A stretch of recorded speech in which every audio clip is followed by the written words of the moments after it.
kegiatan yang dilakukan yaitu kita harus mengadakan penelitian. Ya, penelitian di bidang apa? Itu tadi ada jurusan teologi, ada jurusan pendidikan agama Kristen. Melaksanakan pengabdian kepada masyarakat. Jadi ada momen juga diberikan kesempatan kepada saudara untuk mengabdi. Mungkin nanti satu ketika setelah dipersiapkan di sini sudah diajarkan bagaimana cara memimpin pujian yang benar, sudah diajarkan bagaimana cara berkhotbah yang benar, maka saudara juga harus terlibat di dalam kegiatan pelayanan yang tentunya bertahap mulai dari lingkup yang kecil di STTI KSM, dan pada akhirnya Anda akan diutus keluar, apakah mau mengajar di sekolah atau sekolah minggu atau pelayanan khotbah di mana saja, itu Anda akan mengabdikan diri. Itulah pengabdian kepada masyarakat. Itu adalah orang-orang yang membutuhkan pelayanan daripada saudara. Lanjut.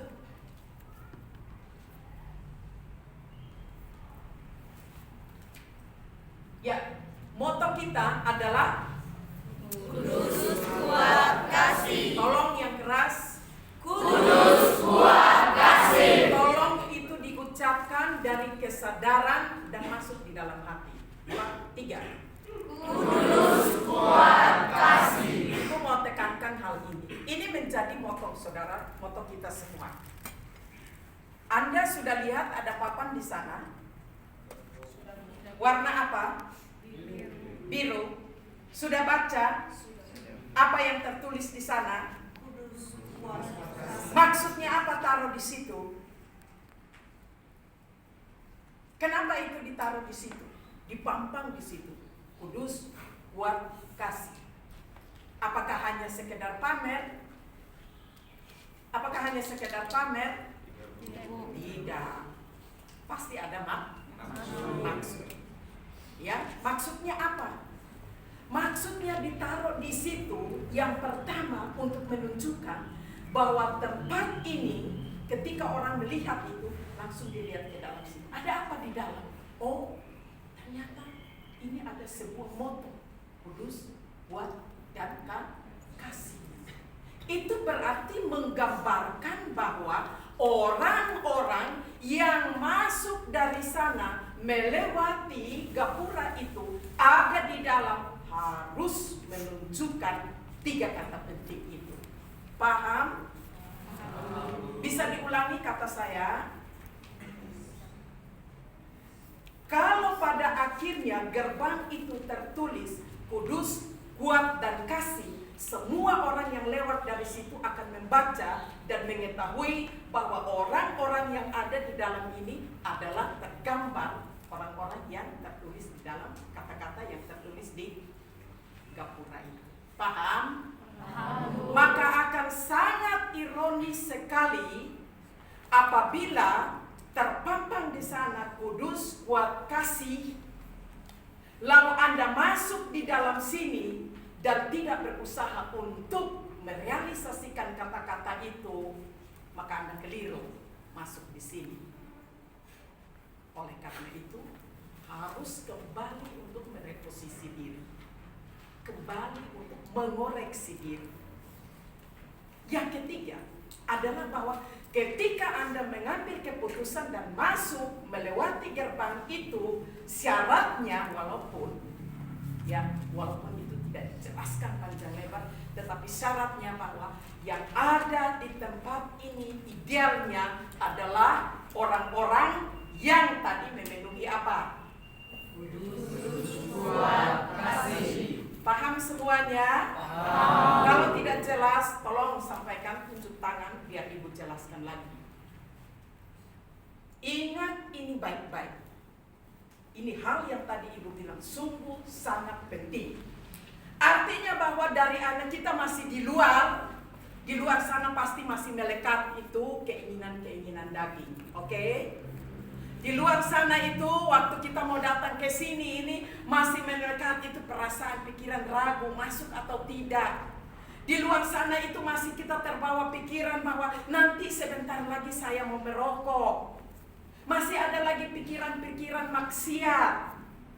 Ini makna daripada apa yang terpampang di sana. Saya mau katakan dan tegaskan dengan jelas bahwa ketika Anda masuk di situ dan lihat itu pampangan yang ada di situ, berhenti sebentar lihat. Lalu koreksi koreksi. Pada dasarnya pintu gerbang itu terbuka bagi kita. Artinya siap untuk menerima siapa saja. Tetapi dengan syarat ketika sudah masuk di sini, maka yang tadinya daging-daging dan segala macam itu Anda harus ambil keputusan untuk katakan, saya mau berhenti dan tinggalkan di luar, lalu saya mau masuk ke sini untuk beradaptasi dengan 3 kata kunci tadi. Kudus, kuat, kasih. paham ini? Kalau tidak jelas, tanya lagi. Kalau yang masih ada, tolong koreksi diri dan ketemu kami nanti. Begitu ya?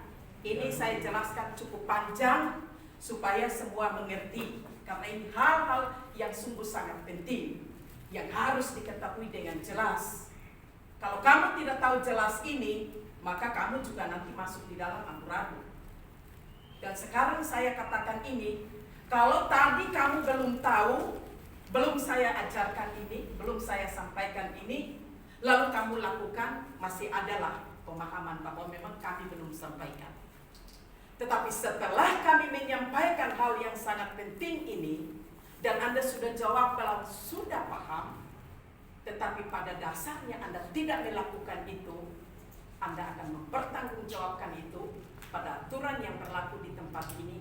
Dan yang paling penting, Anda harus bertanggung jawab kepada Tuhan. Pilih yang mana? Bertanggung jawab hanya kepada Ibu Kaci dan Ibu Triana dan Pak Enos, atau sama yang di atas? Tolong angkat tangan dan tunjuk begini. Bertanggung jawab kepada siapa? Kalau memang belum bertanggung jawab, nggak usah tunjuk tangan. Kalau kamu betul-betul punya komitmen, aku bertanggung jawab penuh untuk mengambil keputusan, merealisasikan 3 kata kunci, angkat tangan tinggi-tinggi. Tinggi-tinggi, lebih tinggi lagi, nggak usah bengkok-bengkok, tangannya nggak bengkok. Nah, itu baru benar. Artinya hari ini Anda mengakui bahwa Anda akan menjaga diri, hidup dalam kekudusan, kuat iman dan kasih. Oke? Tetap tangan terancung, pikirkan sebentar.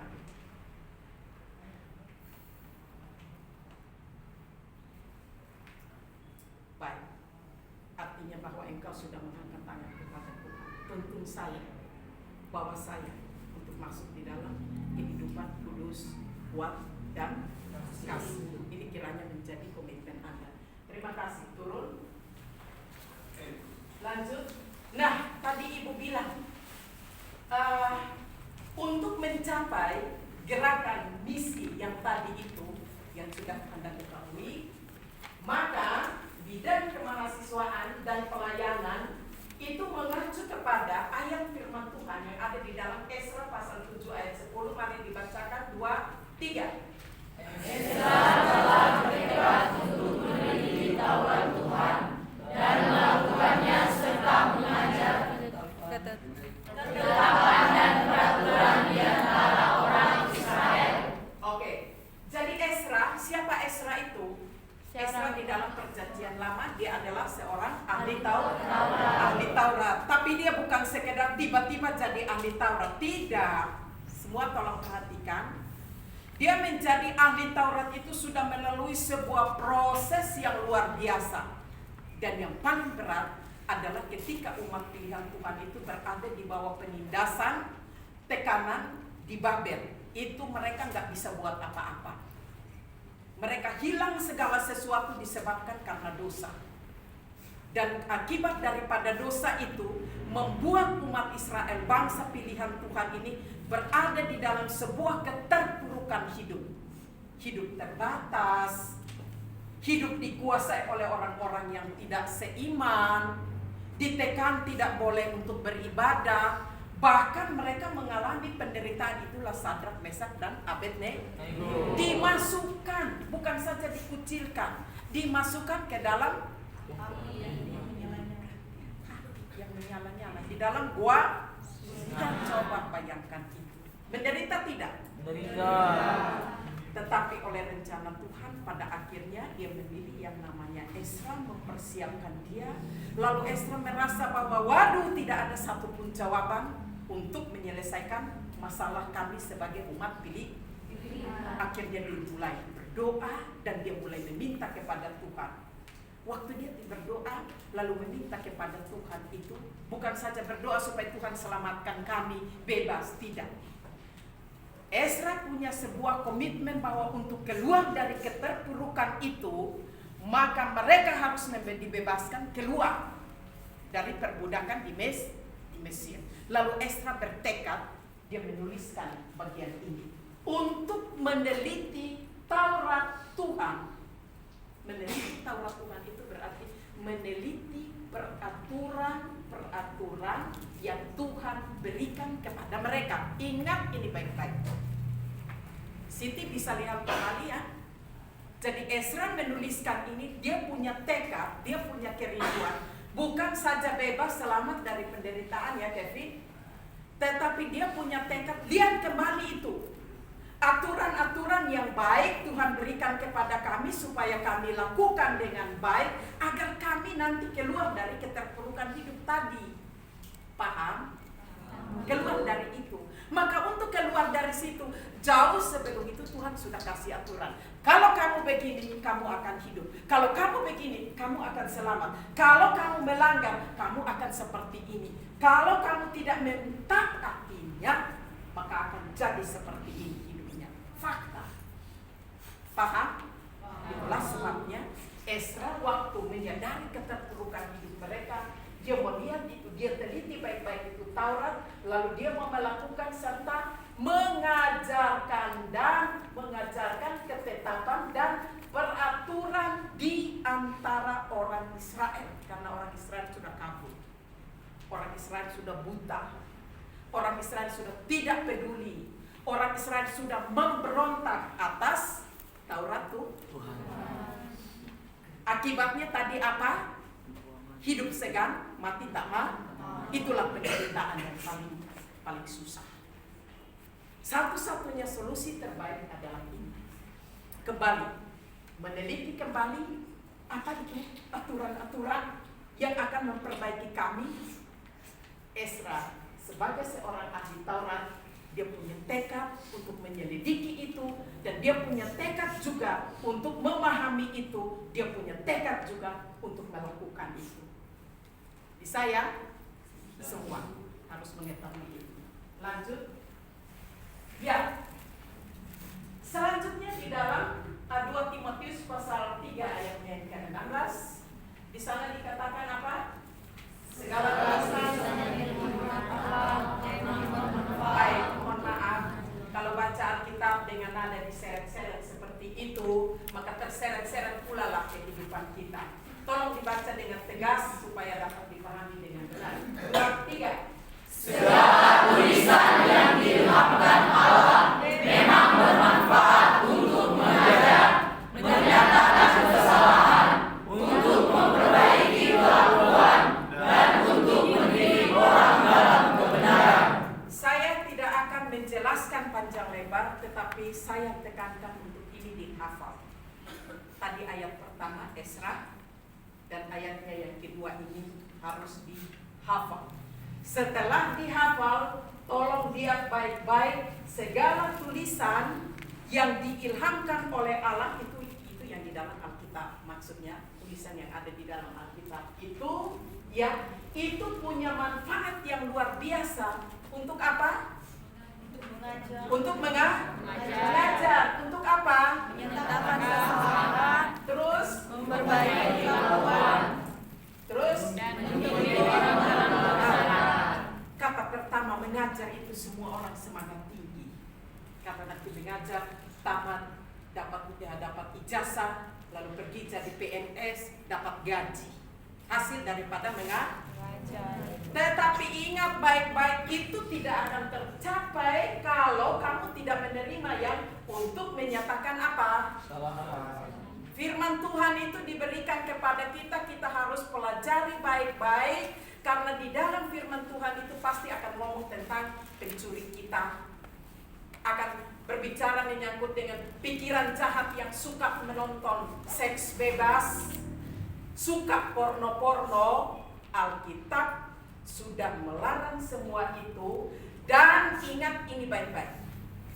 Setelah masuk di dalam sini, lembaga ini, kalau masih ada pikiran porno, kalau masih ada kelakuan-kelakuan yang jahil, mencuri, pikiran-pikiran yang jahat, memberontak, tidak mau diatur, di dalam Alkitab bilang ketika kamu bacanya, Alkitab akan menyatakan itu. Mau sembunyi sampai dimanapun, kebenaran itu akan muncul.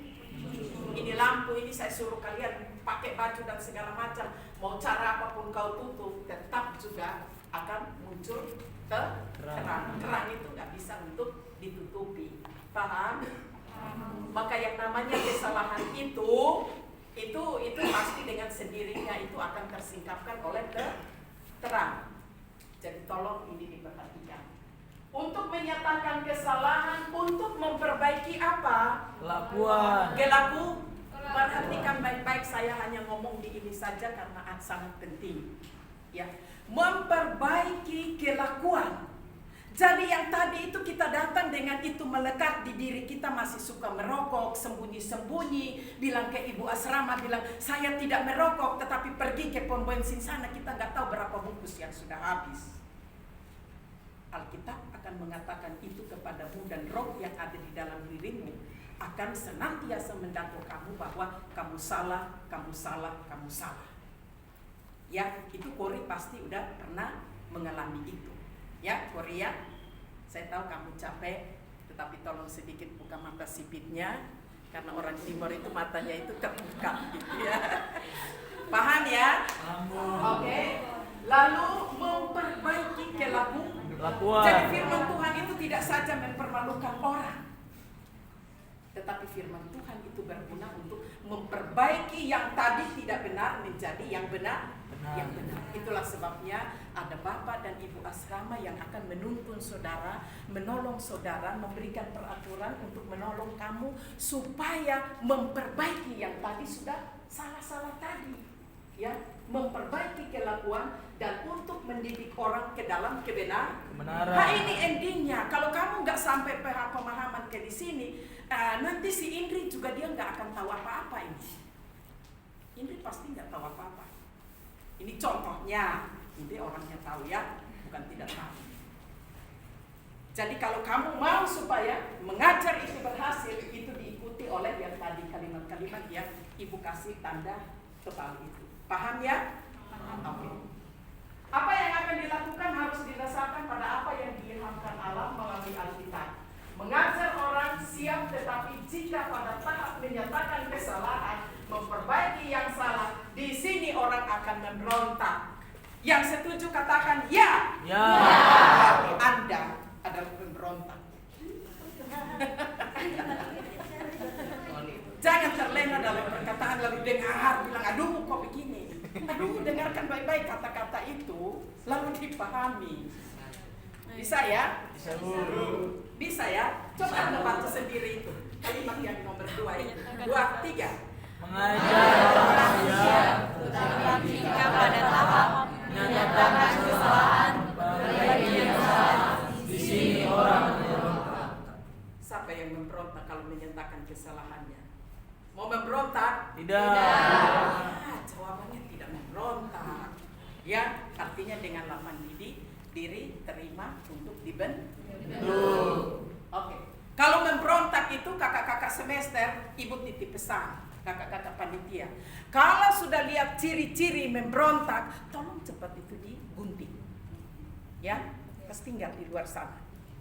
Paham? Paham. Bukan mereka membenci kamu. Mereka mau supaya kamu itu betul-betul menyandang 3 kata tadi. Jadi tidak ada rasa suka tidak suka, tekan soal tekan menekan, tidak ada. Makanya kemarin ada kakak semester bilang, waduh, panitia bilang, aduh di atas saya ada yang sudah mau tamat. Saya bilang, lakukan saja tugasmu. Karena sebelum dia tamat, dia harus menyandang 3 kata tersebut. Jadi mohon keterbukaannya, mohon sebelum tamat, bereskan dulu segala sesuatu. Next. Oke, misi dan apa yang menjadi goal di bidang kemahasiswaan dan pelayanan? Nih, baca. Tuh, 2, 3. Cerdas secara karakter, mengalami pengetahuan yang unik, cerdas secara spiritual, cerdas secara intelektual, karakter dan kepribadian, terampil dan inovatif. Ya, ini goal. Ya. Biasanya kalau kita tendang bola, kalau tidak masuk menang atau tidak? Tidak gol.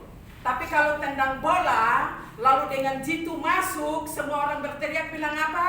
Gol. Apa? Gol. Artinya bahwa kau harus berusaha baik-baik untuk menggolkan ini. Bola. Ya, bola. Bukan bola yang panjang ya, karena bola itu bulat. Sudah paham maksud saya? Jangan golkan bola yang panjang, tetapi yang namanya bola yang gol dan sah itu adalah bola yang bulat, bukan yang panjang, sangat keras. Tapi saya harus mengatakan ini, jangan tertawa Siti, tolong semua memahami apa yang saya sampaikan. Kita mau supaya seluruh mahasiswa yang ada di IKSM itu memang cerdas dan berkarakter. Jangan hanya cerdas saja, tetapi tidak punya karakter. Catat di buku kamu. Goal yang harus dicapai bukan kita membuat orang supaya hanya pintar di otaknya, knowledge-nya, tetapi karakternya bobrok. Enggak. Karena begini, kalau dia cerdas, bangga dengan kecerdasannya, karakternya itu tidak baik, maka dia akan cerdas untuk melakukan perbuatan-perbuatan yang tidak benar. Makanya itu orang pintar itu duduk di sana, tetapi waktu dia pintar duduk di bangku pemerintahan, cerdas di dalam monopoli, cerdas di dalam korupsi, cerdas di dalam perbuatan-perbuatan maksud, cerdas banget. Sehingga itu kalau ketahuan itu orang cerdas ketemu dengan itu, dia lebih pintar dari itu untuk berdalih. Karena terjadi kesenjangan. Cerdas tetapi tidak disertai dengan karakter.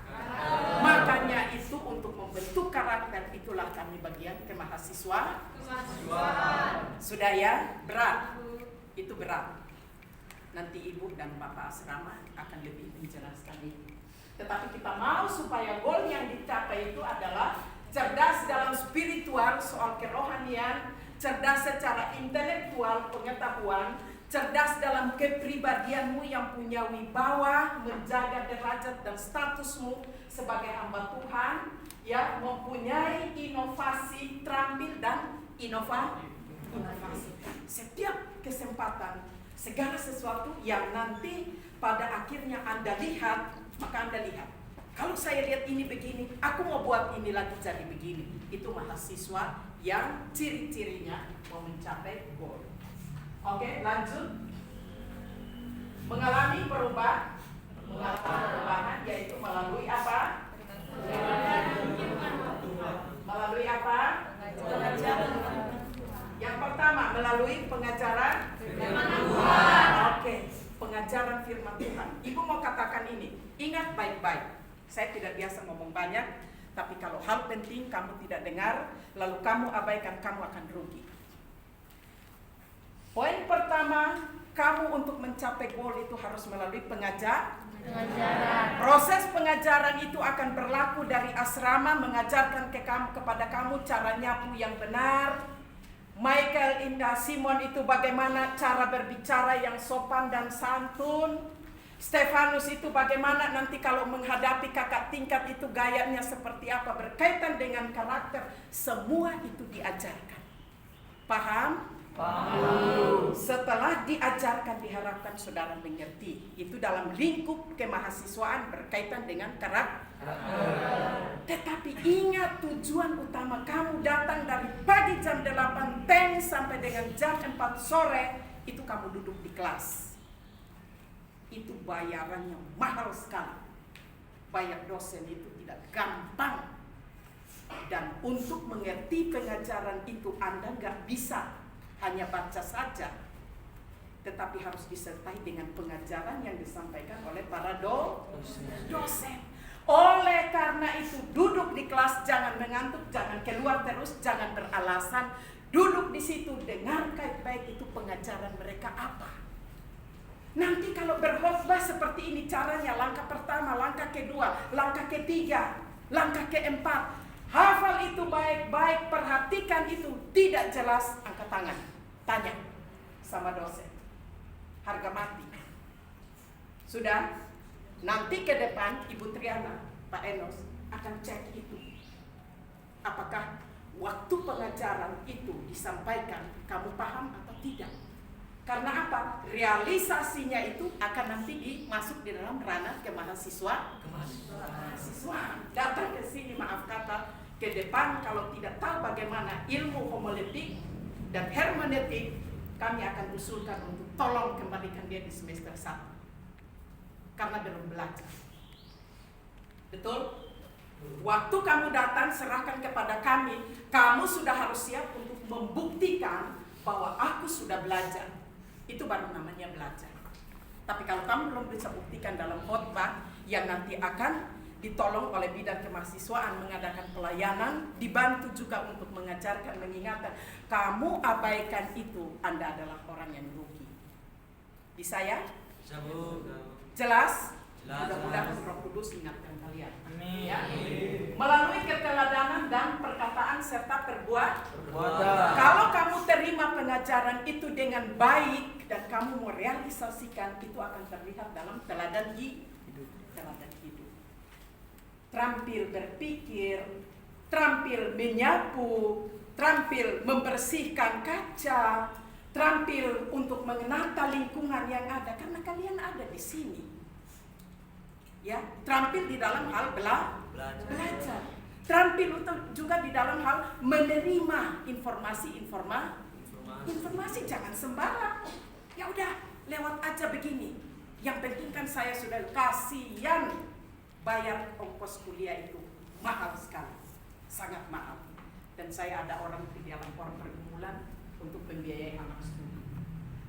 Melalui kesaksian hidup, yaitu menjadi surat Kristus yang terbuka. Surat Kristus yang terbuka bukan berarti bilang saya masuk di dalam Alkitab baru dibuka lalu orang lihat bilang oh ada nama daripada siapa di sini ini, si Marlin, ya ada nama di Marlin sini. Oh iya, saya harus tidak.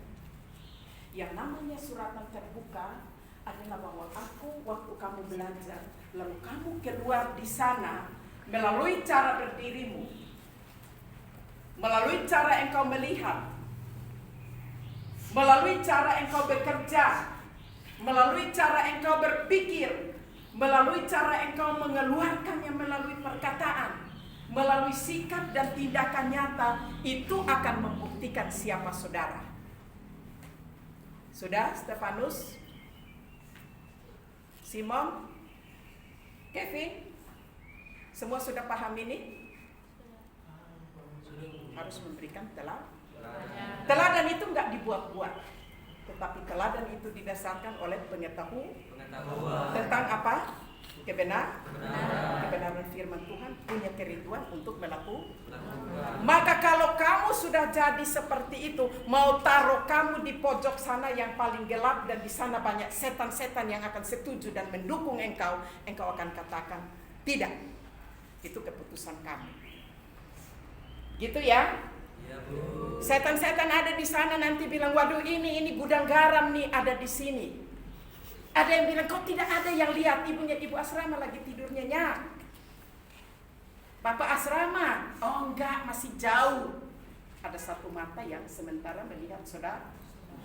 Jadi memang tetap harus menjadi teladan, itu berarti bahwa mengikuti apa kata firman dan membuktikan dalam kehidupannya, maka engkau akan menjadi suratan terbuka, dapat dibaca oleh orang semua orang. Lanjut. Ya, menghasilkan mahasiswa STT IKSM yang unggul dalam hidup kudus, kuat dan kasih. Sudah tahu unggul? Sudah tahu kata unggul? Ya? Apa itu unggul? Ya? Oke, coba Steph berdiri dengan tegak lalu kasih tahu sebagai seorang prajurit itu jawabnya, nggak usah pakai yang begitu-begitu. Hamba Tuhan beda ya.